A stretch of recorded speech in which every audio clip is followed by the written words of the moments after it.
Our first speaker is Professor Marcel Dinger from the University of New South Wales, who is Professor and Head of the School of Biotechnology and Biomolecular Sciences at UNSW, and has more than 20 years' experience in genomics, both as an academic and an entrepreneur.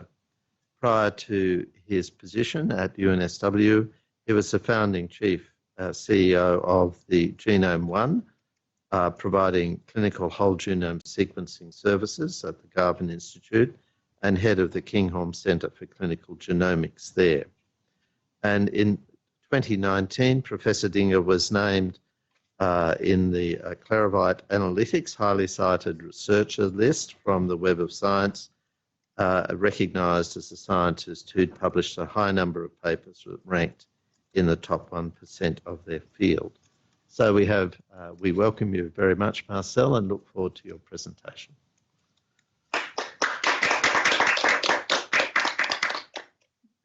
Thanks, Warwick. Thanks for the introduction. Timer on, just so I know what I'm doing. Yes, so thanks everyone, and I guess thanks first of all for the opportunity to speak today. It's of course a huge privilege and an honour to speak for this audience and for the Academy. So thank you very much for that.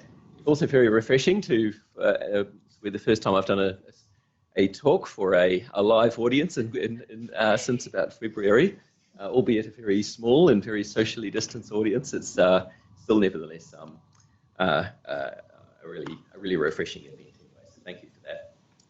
So I guess I wanted to start about just thinking about, when I was thinking about what I was going to speak about today, and I guess maybe it's one of the things that COVID's done for all of us. We've had a lot of time to soul search and think about what we do and what our contributions are to science. So I decided to take a somewhat more philosophical approach to the talk today and step away from a more traditional scientific presentation I've become more familiar with, but in really taking on my own experience as both a researcher and also someone who's worked extensively in industry and has really worked quite hard and really spent, as mentioned in the introduction, for the last 20 years or so trying to make a difference and bringing genomics mainstreaming it into healthcare. And what I wanted to do today was actually reflect on some of where I see have been the really huge challenges in this.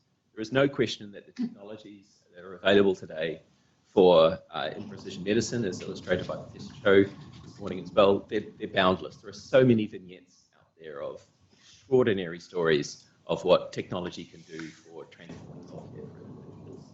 But I think perhaps the visual metaphor here of Mount Tiananmen in China is that we've, I think, tried to take the gondola ride straight to the top of the mountain, but coming now to realise that mainstreaming is going to require a harder way up to the top of the hill to truly mainstream precision medicine and make it available for everyone.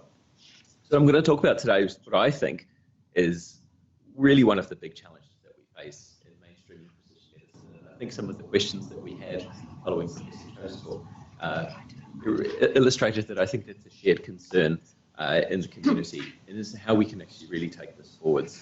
And I think that two of those really big areas is how do we build an evidence base that the medical community can really stand behind and trust in the application of precision medicine, and secondly, how we can do this in a way that we can maintain quality of healthcare.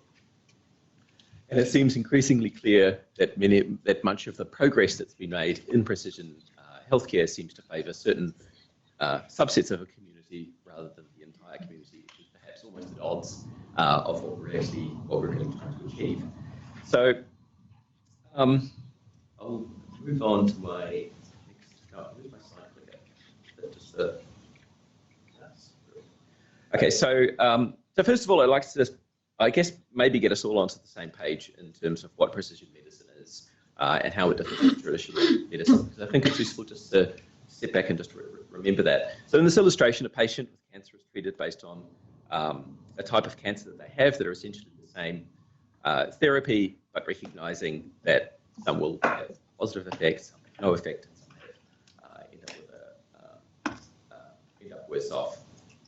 Of course, we know that there is a huge amount of variation across the population, and the majority of medications we have done this around the so-called average person.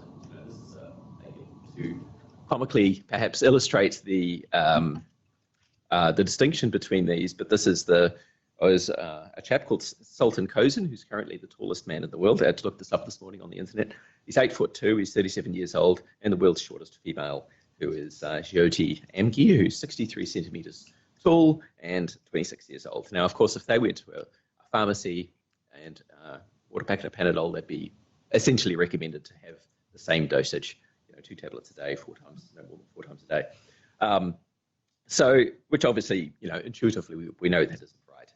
So, and the reason perhaps that this individualizing of medicine is actually very, very difficult is that most drugs, and even ones that are so familiar and incredibly prescribed like paracetamol, are actually very difficult to actually understand. It's very factorial in terms of how they're actually consumed or how they have their effect in people. So it's weight, diet, time since you last eaten, and even at a molecular level, of course, the way that our liver enzymes metabolize these things. So it's actually really hard to personalize this stuff. And so when we talk about, the low-hanging fruit perhaps being areas like pharmacogenomics, which I'll come back to in a minute, I think it's actually much, much more difficult than it looks. And having kind of been at that front end of trying to implement this, have, I think, gotten a real appreciation for that. So we accept that we don't have an evidence base around all of these factors to medicate, and we medicate based on averages. So clinical trials across populations that are supposed to be representative of our complete diversity, even though of course we know that they seldomly are, inform a medical approach that balances safety and efficacy.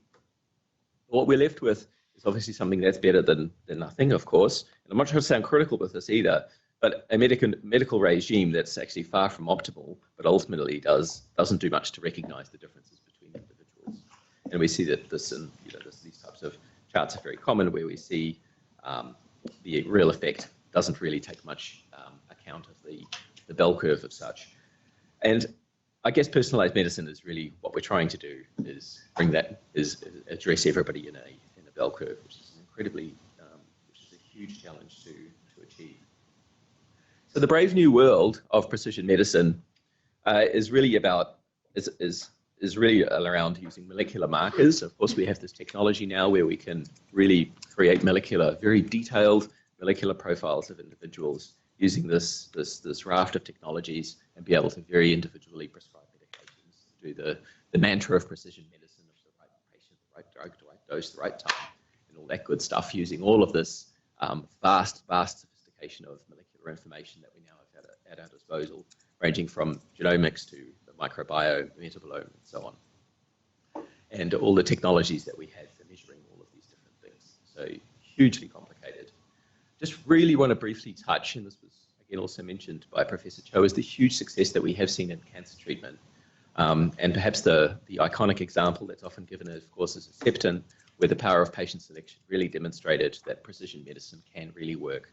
That in the absence of selection, without testing for HER2, the medication, as you can see there on the left, has no particular efficacy or difference. But if you select patients with HER2, you get a huge boost, or a very significant boost in the use of it. Now, part of this, the slide here is all made it funny. Part of the impact of this, or basis for this, is that we understand very well the molecular mechanism of how Herceptin works. And this is a really, really important part that I want to emphasize over and again, is that for precision medicine to work well, we need a very precise understanding of what it is we're trying to manipulate. So in cancer, this has worked really well because I think we do understand many of the molecular drivers of cancer and then have matched drugs accordingly that fit that. This is not so much the case for pharmacogenomics. So pharmacogenomics, which is a related but really quite different area, is where we're trying to use genetic differences to match them to individual drug responses. Although the science is really well understood, we've got a great understanding of how drugs are metabolized by individuals. What we understand much less well are all of the different impacts that this has, that, as I mentioned before, that layer on top of this, and how we actually build a formula to truly prescribe and truly personalize these sorts of medications. So again, the iconic example is one like warfarin, which used for treating blood clots. the evidence is really strong. There's an awful lot of clinical trials that have been done that really do demonstrate that if you use genotype guiding for warfarin, it works and you can get a better patient outcome. But we don't actually see it used nearly as completely across in medicine as we should. It's not mainstreamed, right? So this is interesting. So why is that? And so my take on this is that, and I use this illustration often to show the enormous complexity that we actually have when we're trying to understand genotype and its relation to phenotype. So at the extreme end, we kind of look at things of single, one gene, one change relates to one phenotype. But in reality, we've got other genetic factors that impinge upon this, and of course environmental factors as well that are brought to bear. Now, one of the examples, and this is an extreme one again, is that in our study when we looked at and this was using the 45 and up cohort, where we sequenced about 3,000 healthy elderly individuals using whole genome sequencing. So this was a study, it was funded by New South Wales Health to give a picture of what is a healthy genome. Yes, these were largely Caucasian individuals. There was a clear bias in this data. Is it? That's okay. Was a clear bias in the data on the one hand, but really what we were able to see, and this was a surprising result, was the number of pathogenic mutations that were actually identified in this healthy cohort. So about 1% or so of these individuals had carried genes that in a had they had a condition and gone and seen a geneticist or had been tested, they would have returned with a positive result for all of these various conditions. And what this really reminds us of is, first of all, that we don't fully understand the molecular mechanisms that underlie many of these complex genetic etiologies. But secondly, that the relationship and understanding of phenotype and the testing of genetics is also incredibly important. Going back to pharmacogenetics and pharmacogenomics and drawing in that lens of ethnicity into this, we can actually see that it's very well established and I guess well seen that ethnicity has an enormous impact on our understanding of pharmacogenomics. So in this table here, you can actually see the impact of the change in impact that different groups of ethnicities have when you're looking at these pharmacogenomic variants. And you can see what the real life impact of this is in terms of drugs that have been mainstreamed or made available in Western populations, but then later found to be either ineffective or at worst actually have quite severe side effects in other populations. So a really strong reminder of just how important it is for us to mainstream precision medicine, especially in countries like Australia, which has a very diverse range of ethnicities in it, that we have to really understand exactly how these interactions work before we can have any hope of truly mainstreaming this. So, and this brings this concept of so-called imprecision medicine, which really comes back to this problem here that I think is really important to highlight. And Professor Cho was, of course, mentioned this extensively in her talk as well, was the impact that ethnicity has in our understanding or our ability to apply precision medicine. And I see that this barrier that this creates, both to this community, but it is also a huge barrier to the mainstreaming of this capability. And without the research community being fully engaged with recognizing this, we're going to keep coming up against the same hurdle. So I think it's a really important thing to understand. I'm just going to finish by mentioning the impacts of this that we also have in rare disease. So rare disease is a huge potential for precision medicine. In fact, most hope that individuals with rare disease have rely on repurposing of medications on the basis that new medications aren't going to be made for an individual with an incredibly rare disease, and secondly, with the possibility of repurposing existing drugs. Again, understanding the molecular mechanism and matching it with a known therapy is a good way to go. So this was a part of an organization I'm involved with, the National Centre for Indigenous Genomics, which again made this call around the need for a reference database for Indigenous Australians and the importance for this for applications like clinical carrier screening for rare disease and other severe genetic diseases. And again, long story short, without going into detail, that the real concern is that how we inform our carrier testing is very biased towards genomic and genetic databases that are based around Caucasian populations and have very, very poor representation from individual, or any representation at all from Indigenous Australians in our case, and other ethnic groups are similarly poorly represented. This creates a real problem both for equity, as I said, and also gives us a very lousy evidence base to build our recommendations around. So I'll finish with that, and I won't go into detail here. There are many wonderful discussions that have been had around this possibility of building a learning healthcare system, a system that integrates research and clinical information, dynamic consent, wearable devices, and all of these things to actually change how we evaluate the evidence for making treatment recommendations.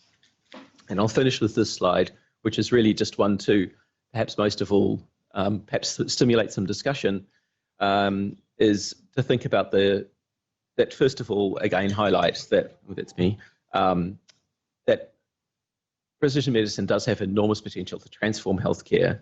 The realization that it will require dramatic changes to how the health system currently works, both in the research side and the clinic. Being able to exchange and interchange information remains hugely challenging. But I'd really like to jump down to whether, and this is really a question, I think, is can those traditional approaches on evidence-based care that are largely based around population-based information be transformed to precision medicine, which is ultimately individual-based? Is it possible for us to be sufficiently compelled with the data we have available to be able to make a change in treatment to an individual based on potentially very small amounts of information that aren't based on traditional clinical trial models? Can this necessarily, I think precision medicine is so hooked into research that the need for research integration in medicine will be our future for the next 10 to 20 years, maybe more, maybe into longer than that into the future for this to actually work. And then finally, can we do this without compromising equity? And ideally, could we even do better and use precision medicine to reduce the inequity that exists in the health system today? And I'll finish on that. Thank you. I'm happy to take questions, of course. Yeah, so this was the other end of the metaphor is taking the gondola up and parachuting down rather than the long road.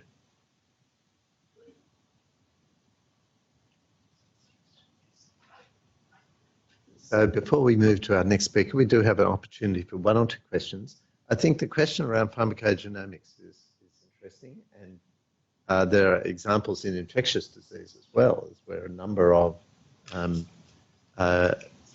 critical complications of well-established drugs are linked to a genetic cause.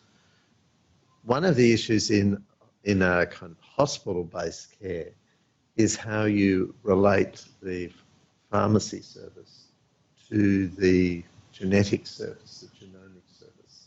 This comes back, in a sense, to the question around: do you need a geneticist to be making all the calls for the importance in genomic medicine? And particularly pharmacogenomics is an example of that. I'm sure many of the clinicians who are listening now can think of examples in their own discipline of very dramatic examples. Would you like to just comment about this? And it is really, it's a bridging of a number of worlds and how you bring those worlds together. Yeah, I would. So I think one of the areas on this is the being tested before you have the information. So this idea that we have a genome sequence already available to us, and that rather than requiring to go through an independent testing process, that information is already available in our electronic record. I do think that would make an enormous difference. And that whole step of going through a test before you can be prescribed a medicine could be potentially avoided or minimized. And through that, being able to, where the pharmacy effectively has already been informed of what the genetic state is, and that can then act as a filter that could perhaps be automated, and I think that would ideally be what would happen. The challenge I still think remains is in how this can be done, and that we don't probably have enough information to do this accurately for people of all ethnicities. I think that's a real limitation at the moment with any kind of automated approach around this, which is ultimately, I think, the only way it can be scaled. So we've got a roadblock there.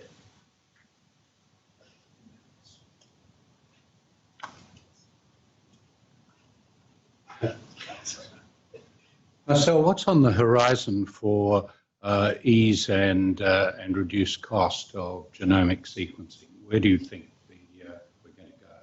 Yeah, no, great, good tech question. So the costs of genomic sequencing undoubtedly have plummeted over the last number of years, and from a, I guess, technical point of view, there is no real limitation as to why a genome couldn't be sequenced for under $100 or even less. I don't think, you know, the cost of the actual ingredients or the scaling of these things is trivial. So that part of it's pretty easy. I think where the challenge will remain, and it's really just, you know, in industry, as soon as we get good competition in the field again, we will see very, very cheap genome sequencing.